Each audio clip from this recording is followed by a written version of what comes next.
Como eu explico sobre a bronquiolite para as mamães e papais dos meus pacientes internados? Oi, eu sou a doutora Bianca, eu sou pediatra, intensivista pediátrica e eu falo aqui sobre as minhas vivências dentro do hospital. Quando uma pessoa está internada, é importante que esse paciente entenda o motivo dessa internação e o que é esperado no decorrer dos dias. Agora, quando falamos de crianças, especificamente crianças pequenas, é difícil a gente explicar isso para elas, né?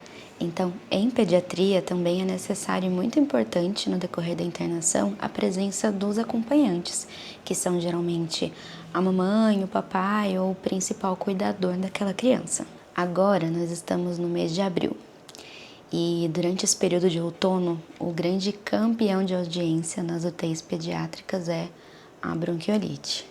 E por mais que seja um assunto bastante debatido nas mídias ultimamente, a maioria das famílias dos pacientes que internam por bronquiolite não sabem bem como que funciona a doença. Então, eu vou falar para vocês como eu explico para eles quando o paciente dá entrada por bronquiolite na UTI.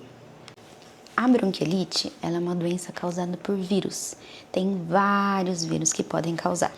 O principal deles está bastante conhecido, que é o vírus sincicial respiratório.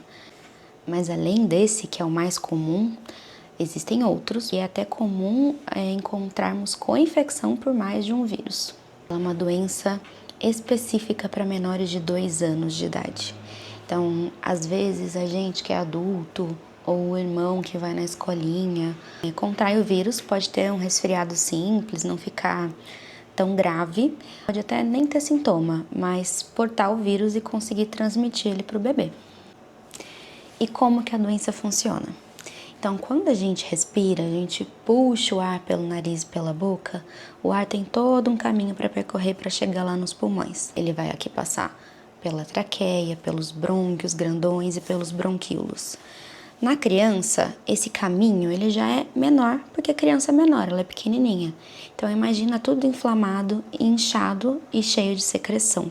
Fica difícil de o ar passar, fica difícil de oxigenar o sangue. Ele começa a usar aqui a musculatura do tórax para ajudar esse pulmãozinho a respirar. É quando começam a aparecer aqueles sinais de desconforto respiratório que a gente fala. Começa a afundar a barriguinha, começa a afundar e marcar as costelinhas.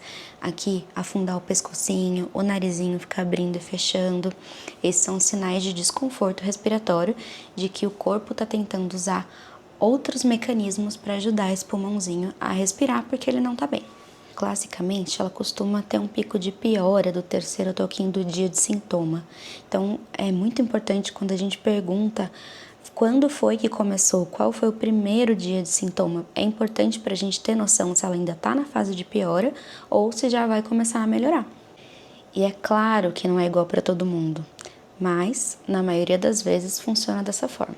Nessa época do ano, principalmente, tem muita criança com bronquiolite, mas dessas crianças, só uma pequenininha parcela precisa de internação.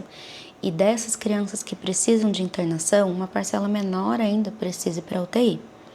É quando esse mecanismo, esse desconforto respiratório fica muito importante e pode até evoluir para uma insuficiência respiratória. Pode chegar uma hora que o bebê vai precisar de ajuda para respirar. Essa ajuda, ela pode ser só um oxigênio simples, ou pode ser um catéter de alto fluxo, ou pode ser uma ventilação não invasiva, que é aquele porquinho que fica no nariz, ou até num estado mais grave, pode ser que ele precise de uma intubação.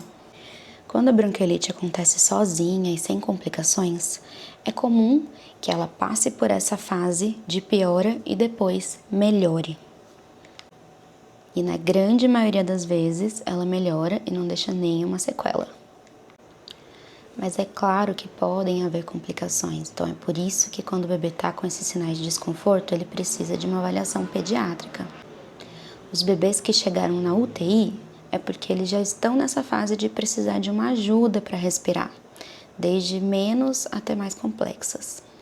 E não existe um tratamento específico. Como eu disse, a bronquiolite é uma doença viral. Então, do mesmo jeito que ela veio, ela vai embora. O que acontece é que, às vezes, o bebezinho precisa de ajuda para passar por ela. E é por isso que a gente está ali.